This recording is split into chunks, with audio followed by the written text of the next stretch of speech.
शिव पुराण की कथा आती है, डॉक्टर से दवाई ले। सियोर वाला महाराज कहता है कि डॉक्टर भी शंकर का एक रूप होते हैं, वो जैसा बोले वैसा कर। ऑपरेशन की तारीख भी लेकर आ, दवाई भी लेकर आ। डॉक्टर ने ऑपरेशन की तारीख दे दी, दवाई लेकर आ गए और ऑपरेशन की तारीख का इंतजार करते। उससे पहले मेरी जीजी ने कहा कि अपन सब सीहोर चलते हैं, वहां से कंकर शंकर की पूजन कर कर रुद्राक्ष लेकर आते। रुद्राक्ष लेकर आए, पानी में गलाते, शिव जी को चढ़ाते, पानी पीते और बाबा के मंदिर में झाड़ू लगाती, पोछा लगाती, बाबा का श्रृंगार करती और बाबा का श्रृंगार कर कर जल लेकर नंदी के पास बैठकर शिव जी से प्रार्थना कर कर पी लेती। उसी जल को थोड़ा सा चेस्ट पर लगा लेती, 5 बार मंत्र श्री शिवाय नमस्तुभ्यम का नंदी के कान में बोलकर आती और बाबा से कहती मेरी दुख को मिटाना, बड़ी बीमारी के चांस बताएं।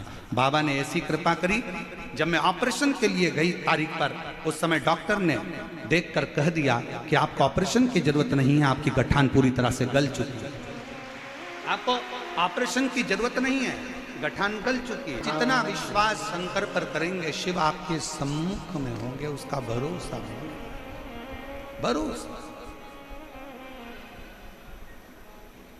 कितना भरोसा भविष्य पुराण कहती है, कितना भरोसा होगा उस शिव भक्त का जिसके लिए स्वयं शंकर भगवान अपना मंदिर छोड़कर बाहर आकर, अपने मंदिर से बाहर निकलकर और स्वयं कहते हैं कि तू आराम कर, विश्राम कर, भोजन कर, सो, कल मैं तुझे दर्शन कराऊंगा। और मेरे शंकर भगवान ने उसकी ऐसी नींद लगाई कि 6 महीने की एक रात्रि कर दी।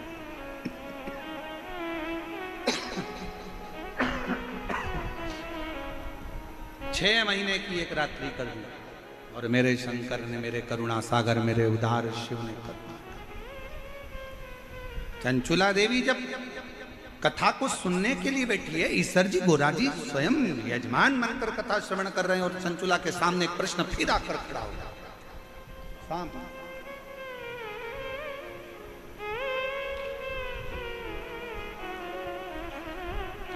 कहा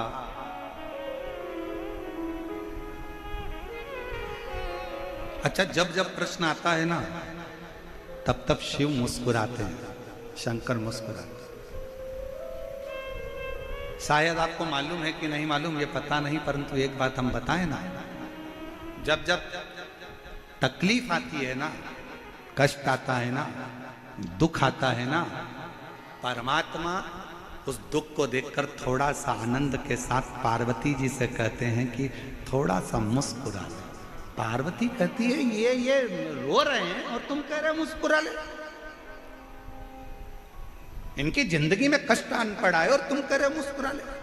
शंकर भगवान कहते हैं पार्वती जी, इसके दुख भाग्य में ढेर सारे लिखे हैं, अगर वो दुख इसके सामने आते जा रहे हैं, कटते जा रहे हैं और ये शंकर का नाम ले लेकर वो दुख काटती जा रही है, तो समझ ले कि आगे इसका रास्ता क्लियर होते चले जा रहा है, ये बढ़ते चले जा रहा है। क्यों चिंता करना, क्यों विचार करना, क्यों सोचना, करना।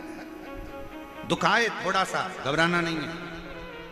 कितना सुंदर कहा है, जब नया रास्ता आता है, नया मोड़ आता है, नया मोड़ आया तो तुम नए रास्ते पर आओगे, फिर नया मोड़ आया, फिर नए रास्ते पर आओगे, फिर मोड़ आया, फिर नए रास्ते पर आओगे, और जितने मोड़ आएंगे नया रास्ता मिलते जाएगा और एक दिन वो मोड़ रास्ता आपको अपनी मंजिल तक छोड़ आएगा।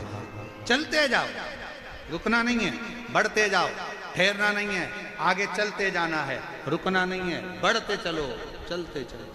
कौन स्मरण करता है, कौन बोलता? आपकी कृपा है, आपकी दया है, आपकी करुणा है, आपकी वात्सल्यता है, आपका स्नेह है और आपकी वात्सल्यता, इसलिए ये सब कुछ हो रहा है। और सही कहे ना मेरी जीजियों, ओ मेरी जयपुर की जीजियों, मेरी बेटियों, मेरे बेटाओं, मेरी माओ, मेरे भाई, सत्य कहे ना, ये आपकी वात्सल्यता है, ये आपका प्रेम है शंकर के प्रति, इसलिए ये शिव महापुराण की कथा इसे दिव्य और भव्यता में चल। और बहुत ध्यान देना महाराज, बचपन और पचपन, ये दो अवस्था ऐसी होती है, इसको सावधानी से जीना है। कौन कौन सा? जम के बोलो, जम के बोलिए जरा। बचपन और पचपन। बचपन में कोई भी बात दिल में मत रखो, और उम्र 55 की हो जाए तो कोई भी बात दिमाग में मत रखो, तो आप जिंदगी मस्त जी सकते। 55 की अवस्था में जरा सी बात बहू ने ये बोला था और दिमाग में रख ली, बेटे ने ये बोला दिमाग में रख लिया, ननन ने ये बोला दिमाग में रख लिया, मामा जी बोले दिमाग में रख लिया, फूफा जी बोले दिमाग में रख लिया। 55 की अवस्था में जितना तुम दिमाग में भरते जाओगे तो अच्छे से जिंदगी नहीं जी पाओगे। यहां से सुना, यहां से निकाल। ये कानों में कुंडल काहे के लिए पहनते हैं? अरे जम के तो बोलो, कानों में कुंडल काहे के लिए पहनते हैं? और जैसे जैसे उम्र बढ़ती जाती है कुंडलों का जो छिद्र है वो बढ़ता चले जाता है। काहे के लिए पहनते हैं? पहनने का कारण केवल इतना है, फालतू की बातें आए तो इस कुंडल के छेद में से निकल कर बाहर चली जाए, अच्छी बातें आए तो हमारे कानों में प्रवेश करती चली जाए, तो हमारे जीवन का आनंद प्राप्त हो। बचपन और 55 दोनों अवस्था समझने की है। बचपन में कोई बात दिल में मत रखो। बचपन में मेरी मम्मी ने बड़े भैया को बहुत प्रेम करा, मुझे नहीं करा, बचपन की बात बचपन में छोड़ दो। और 55 की जब अवस्था आ जाए, 55 की आयु, जितनी भी 55 साल के लोग यहाँ बैठे हैं और जो आस्था चैनल पर सुन रहे हैं, जो फेसबुक यूट्यूब पर सुन रहे हैं, जो कथा को श्रवण कर रहे हैं, 55 की अगर आयु आ जाए तो फिर बात को दिमाग में मत लेना। बेटे ने क्या कहा था, बेटी ने क्या कहा था, मामा ने क्या कहा था, फूफा जी ने क्या कहा था। आग लगे बस्ती में, जम के बोलो जरा, आग लगे बस्ती में, अपन रहो मस्ती। क्या सोचना, विचार नहीं करना अपने को।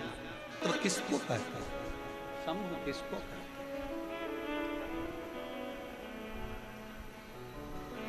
शिव कथा किसको कहते?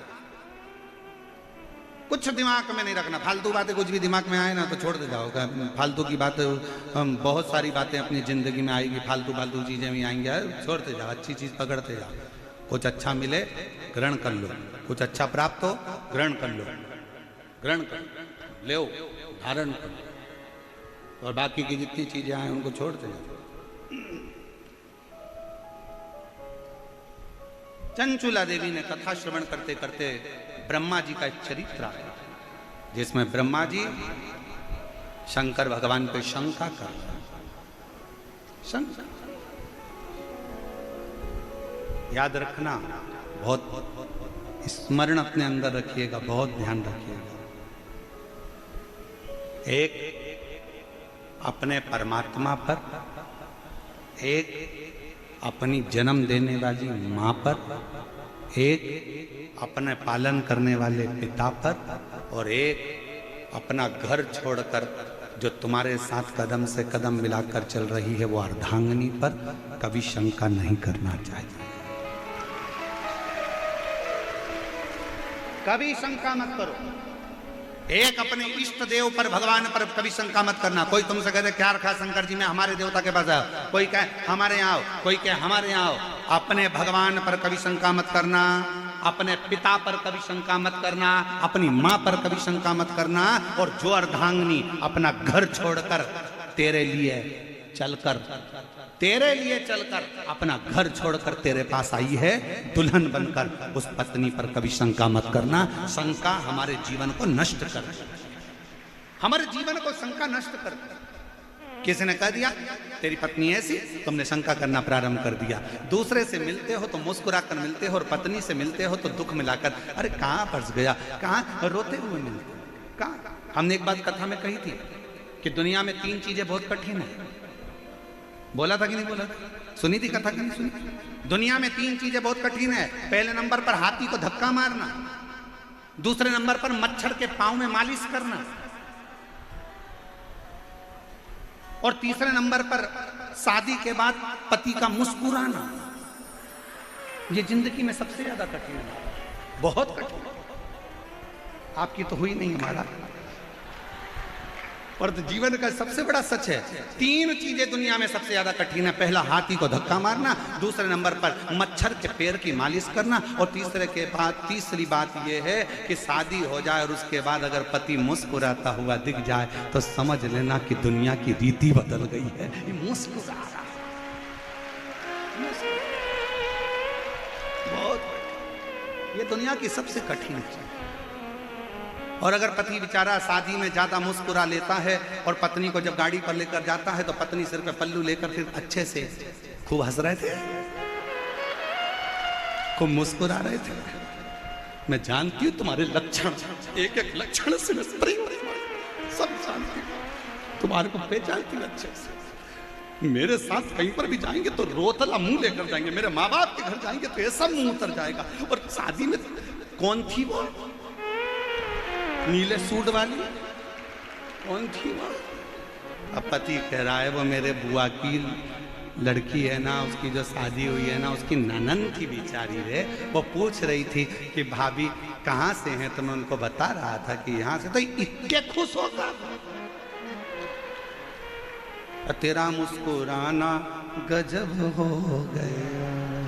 क्यों मुस्कुरा, इतना मुस्कुरा? बहुत कठिन है मालूम, बहुत कठिन। शंका करो, जहां शंका करने की जगह है वहां शंका करना।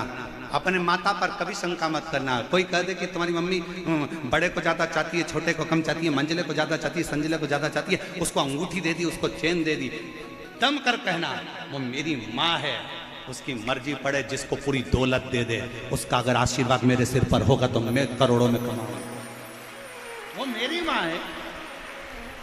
और कोई तुमसे कहे तेरे पिताजी ने बड़े भाई को ये दे दिया, छोटे को वो दे दिया, अरे आप राजस्थान में रहते हो और यहाँ का नानी बाई का मायरा सारी दुनिया सुनती है। नानी बाई के मायरे में एक संवाद आता है, जय कुंवर बाई जब मरी, दादी जब मरी तो अपने पोते को, बड़े पोते को सारी प्रॉपर्टी मिल गई और छोटा पोता नरसिंह मेहता रोते रोते शंकर के मंदिर में पड़ा था। सारी प्रॉपर्टी बड़ी को मिल गई, बड़े पोते को मिल गई, बड़ी बहू को मिल गई, सब कुछ मिल गया। बड़ी बहू को सब कुछ मिल गया, उसके 2 लड़के भी हो गए। नरसिंह मेहता के तो केवल 2 ही लड़के थे, नरसिंह मेहता के तो 2 ही बच्चे थे, एक लड़का एक लड़की। 2 बच्चे थे नरसिंह मेहता जी के।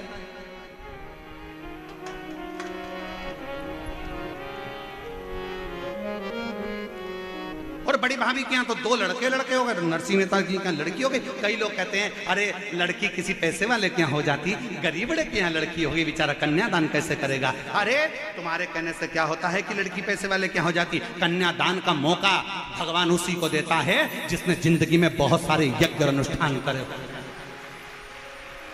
हर किसी के यहाँ लड़की हो जाएगी क्या?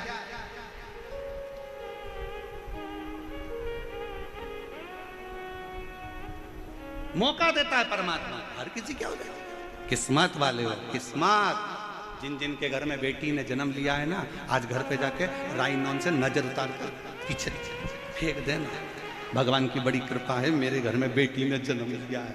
और ठाठ से, और जितनी बेटियां मेरी यहाँ बैठी हैं और जितनी बेटियां आस्था चैनल पर कथा सुन रही हैं, मैं उनसे भी कहूँगा, बेटा, दुनिया के लोग कहते हैं बेटा माँ बाप का तर्पण करे, बेटा पिंडदान करे, बेटा तिलांजलि दे, तो माँ बाप करते हैं। पर शिव पुराण कहती है जिसके माँ बाप अगर बेटी का कन्यादान कर देते हैं, उस माँ बाप को पिंडदान की भी जरूरत नहीं पड़ती, वो तर जाता है।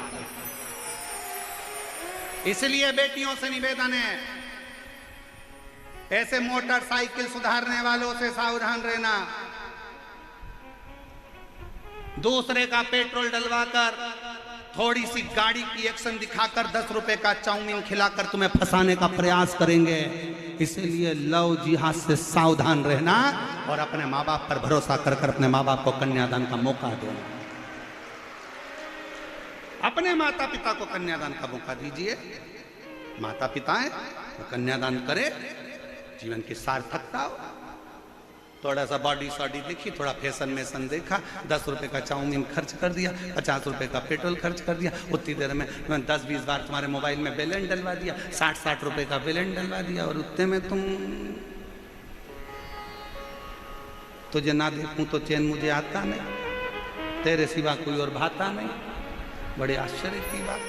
और जिस माँ बाप ने पूरी जिंदगी निकाल दी, पढ़ने के लिए जयपुर भेजा, खर्चा करा, जमीन गिरवे रख दी, माँ ने अपना जेवर बेच दिया तेरे पढ़ाने के लिए, और जिस माँ बाप के तू हृदय का चांद का टुकड़ा था, और आज तुझे वो दूसरा चांद पसंद आ रहा, दूसरा का थोड़ा समझो, थोड़ा समझो, थोड़ा समझो।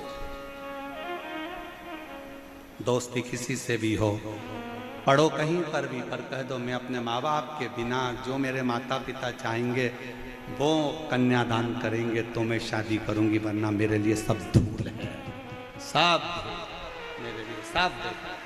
क्या करना मुझको? 4